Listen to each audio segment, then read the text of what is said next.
Hello दोस्तों, मैं राहुल आपका स्वागत करता हूं आपके अपने YouTube channel all in one with Rahul पर।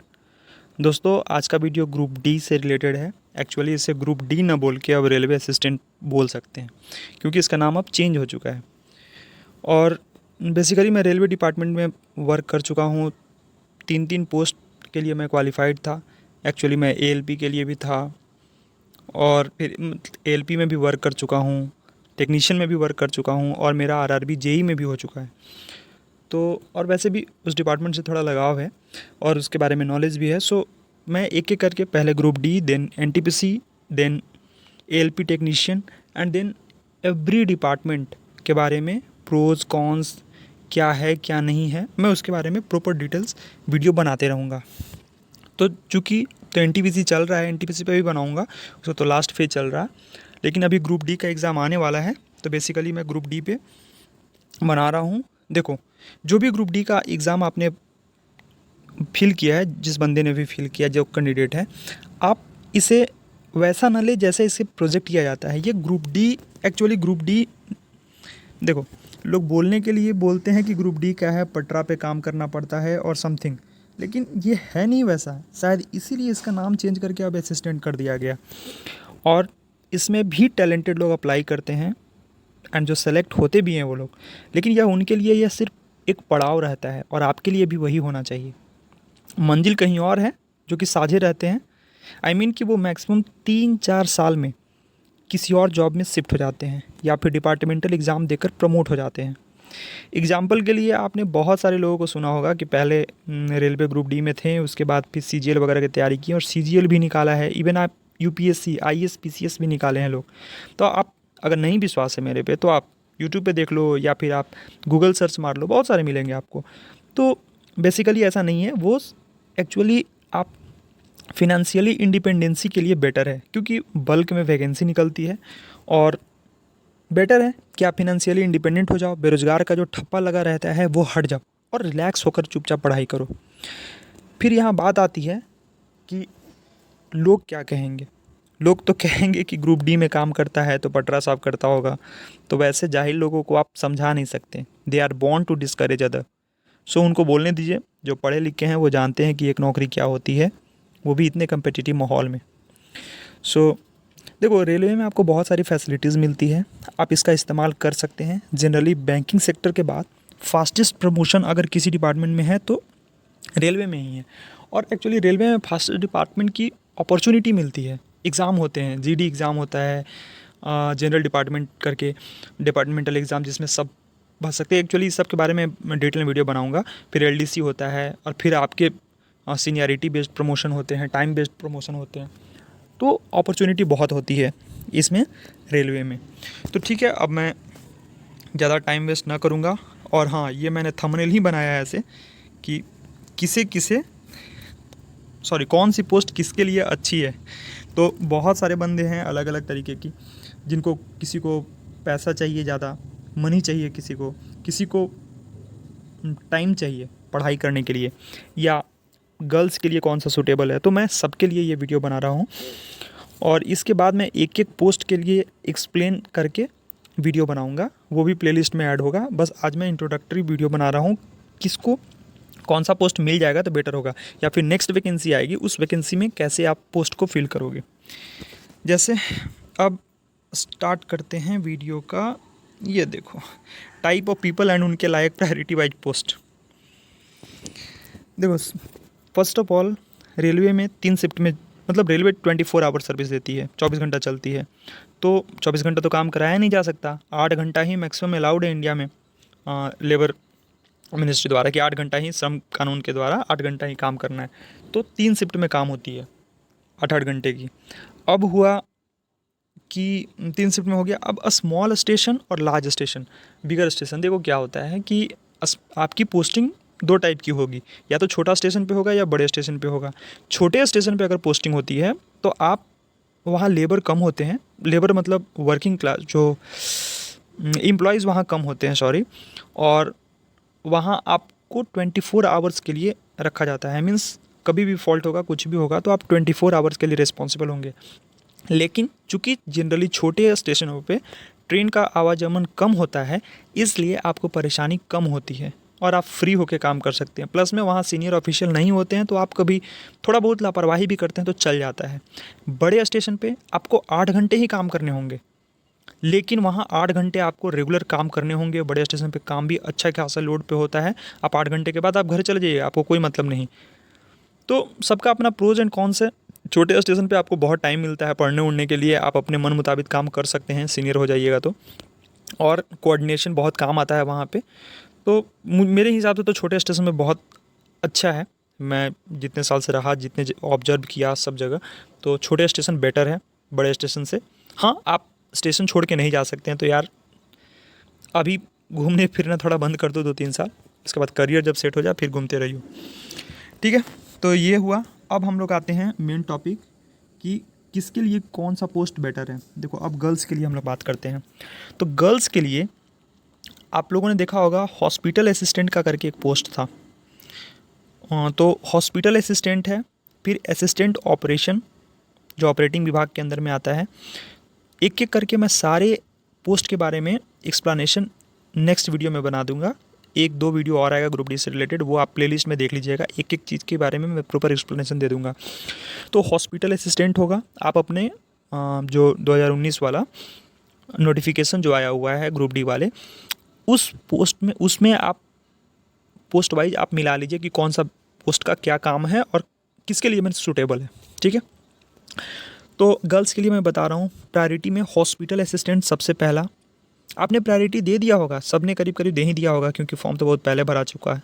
लेकिन आप कोशिश कीजिए कि अगर आपने पहले प्रायोरिटी में दे रखा है तो आप मेहनत कीजिए, मेहनत करके ले लीजिए। क्योंकि देखिए, एक बार सिस्टम में जाके और डेली घुसते रहना वो बहुत बुरा लगता है, आप नहीं समझ सकते हो। जैसे देखो, हम लोग सिग्नल में थे, तो सिग्नल और टेलीकॉम दोनों एसएनटी बोला जाता है, सिग्नल एंड टेलीकॉम।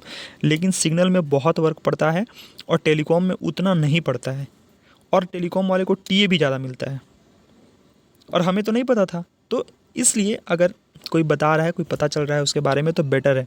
अगर मान लो आप वहाँ से रेलवे से न निकल पाए तो आप ज़िंदगी भर कूदते रह जाओगे। So it's better to decide first. तो पहले ही से आप प्लान कर लो ना, आप मेहनत करो उस लेवल का, ताकि आपको प्रायोरिटी वाइज आपको पोस्ट मिल जाए अगर आपने प्रायोरिटी दे रखा है। तो चलो, गर्ल्स के लिए है पहला हॉस्पिटल असिस्टेंट, दूसरा असिस्टेंट ऑपरेशन ऑपरेटिंग विभाग में आता है, और तीसरा है असिस्टेंट सिग्नल एंड टेलीकॉम हमारे डिपार्टमेंट में ही, और चौथा असिस्टेंट डिपोट, और पांचवा पॉइंट्समैन। पॉइंट्समैन देखो 2 स्टेशन होता है अब तो। बहुत जगह अभी भी लीवर चलता है, लीवर से चलाया जाता है, और बहुत जगह मशीन हो गया, मशीन ऑपरेटेड, उसको ईआई बोलते हैं।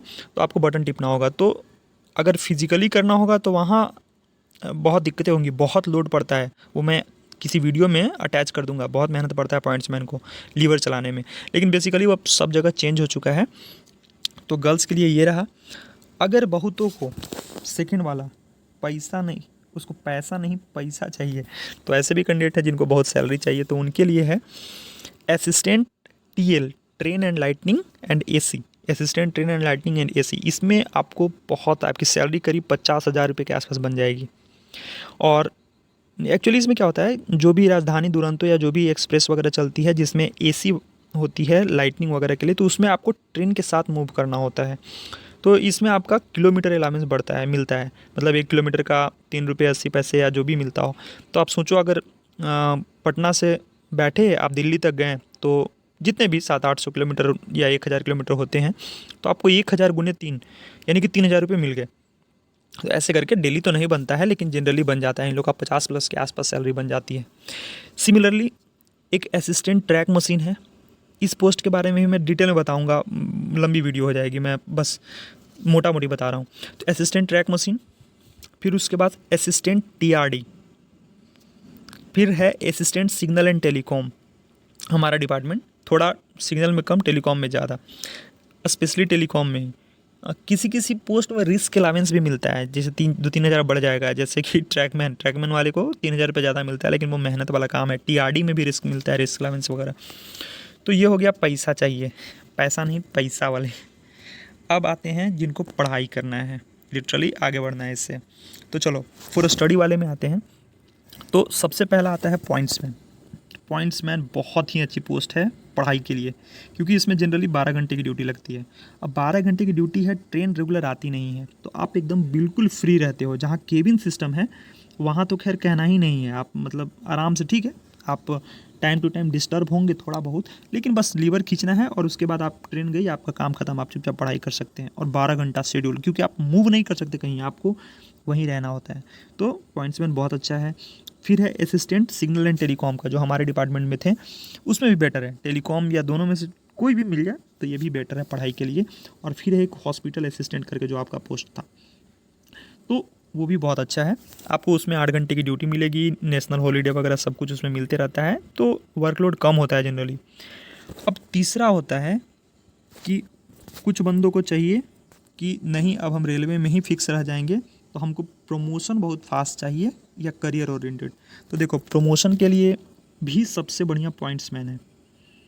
देखो, पॉइंट्समैन ही नहीं, एक ऑपरेटिंग का एक ऊपर में भी था।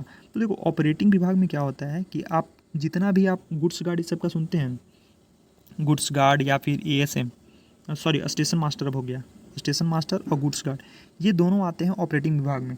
तो ऑपरेटिंग विभाग में पॉइंट्समैन लोग डिपार्टमेंटल एग्जाम देके मात्र 4 से 5 साल के अंदर सारे स्टेशन मास्टर गुड्स गार्ड बन जाते हैं, और अब सब पढ़े लिखे हैं। देखो, जो रेलवे में आप ग्रुप डी के कर्मचारी अभी भी देखते हैं ना, वो लोग वो होते हैं जो कि मृतक आश्रित करके जो होता है ना, किसी के डेथ होने पे, एक्चुअली वो टर्म नहीं याद आ रहा है मुझे, तो किसी के डेथ, उसके पिताजी के डेथ होने पे जो मृतक आश्रित पे मिलता है वो अनुकंपा उस पे। या फिर रेलवे में एक लालू जी के समय में वॉलंटरी रिटायरमेंट का कॉन्सेप्ट आया था, जिसमें आप अपने बच्चों को जॉब देके और आप रिटायर हो जाइए। तो ये बहुत, अब जो भी हो, तो वो फैसिलिटी थी, उसके कारण है। और बहुत इलिटरेट लोग भी हैं तो जिनके कारण उनका प्रमोशन नहीं हो रहा है, लेकिन अब के बंदे बहुत पढ़े लिखे जा रहे हैं, तो वो उनका प्रमोशन फास्ट होगा ही होगा। तो ठीक है, पहला पॉइंट्समैन था, ये लोग को ज़्यादा मौका मिलता है बहुत जल्दी प्रमोशन होने का। असिस्टेंट सिग्नल एंड टेलीकॉम जो हमारे डिपार्टमेंट में है, ये भी 3-4 साल के बाद प्रमोट होने लगते हैं, 4 साल के बाद, और फिर बहुत फास्ट होने लगता है प्रमोशन। एक बार प्रमोट हो जाएंगे डी से सी में, उसके बाद सी में प्रमोशन फास्ट होने लगता है। तीसरा है हॉस्पिटल असिस्टेंट, इसमें क्लर्किकल पोस्ट में आप चले जाओगे। चौथा है असिस्टेंट ऑपरेशन, वही ऑपरेटिंग विभाग का। तो ये एक स्टडी के लिए हमने नहीं, ये तो हमने करियर ओरिएंटेड के लिए बताया ना, प्रमोशन एंड करियर ओरिएंटेड। एक देखो, एक इलेक्ट्रीशियन का पोस्ट होता है जिसमें इसमें नहीं दिया गया है, पता नहीं मर्ज कर दिया, वो भी बहुत अच्छा पोस्ट है। वो गर्ल्स के लिए भी है, स्टडी के लिए भी है, पैसा तो बहुत ज़्यादा नहीं, प्रमोशन भी ठीक है। एक्चुअली इलेक्ट्रीशियन का बढ़िया है वो पोस्ट। इलेक्ट्रीशियन में हेल्पर का ही पोस्ट होता है वो, तो वो बढ़िया पोस्ट है। अब है एनएचए वगैरह में, तो नेशनल हॉलीडे अलाउंस में तो पैसा मिलता है, रेलवे में छुट्टी नहीं होता, ये तो आपको पता ही होगा। अच्छा, इन केस अगर किसी बंदा को ट्रैकमैन मिल गया, जो कि इसमें सबसे ख़राब पोस्ट माना जाता है, एक्चुअली टफ होता है थोड़ा, बहुत फिजिकल करना होना पड़ता है, तो उसमें क्या है कि ट्रैकमैन अगर मिल जाता है, वो इंजीनियरिंग विभाग में ही आता है वो। तो एक इंजीनियरिंग विभाग के अंदर में एक वाटर डिपार्टमेंट करके होता है, आप सीनियर से रिक्वेस्ट करके वहाँ ले सकते हैं, मतलब पोस्टिंग आप करवा सकते हैं। जनरली वहाँ पे जो हायर डिग्री वाले जाते हैं ना, इंजीनियरिंग वाले या फिर पीएचडी वगैरह किए हुए बंदे चले जाते हैं ग्रुप डी में। जैसे अभी आपने सुना होगा आईआईटी बॉम्बे का एक लड़का था जो ग्रुप डी में ज्वाइन किया था, तो वो लोग को जनरली यही वाटर डिपार्टमेंट में ट्रांसफ़र कर दिया जाता है पोस्टिंग, ताकि आप वहाँ से बहुत टाइम मिलता है पढ़ने के लिए, बहुत ज़्यादा। इस पर मैं डेडिकेटेड वीडियो बनाऊंगा एक। एक्चुअली मैं जब वहाँ से आ रहा था तो मैंने एक वीडियो भी बनाया था वाटर डिपार्टमेंट से रिलेटेड, तो वो भी मैं पोस्ट कर दूँगा। और जो फिज़िकली वीक हैं या फिर गर्ल्स हैं, तो सबके लिए ये बेटर है, बहुत आराम से पढ़ाई करने के लिए। ये इंजीनियरिंग विभाग का सबसे बेस्ट डिपार्टमेंट माना जाता है।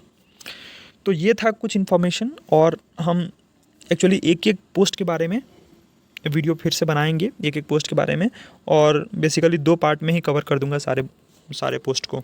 उसके बाद फिर एनटीपीसी के बारे में बनाना है फिर। तो आपको मिलते रहेंगे अच्छे कंटेंट, अच्छे वीडियो मिलते रहेंगे। प्लीज़ आप शेयर कीजिए, लाइक कीजिए लोगों के साथ।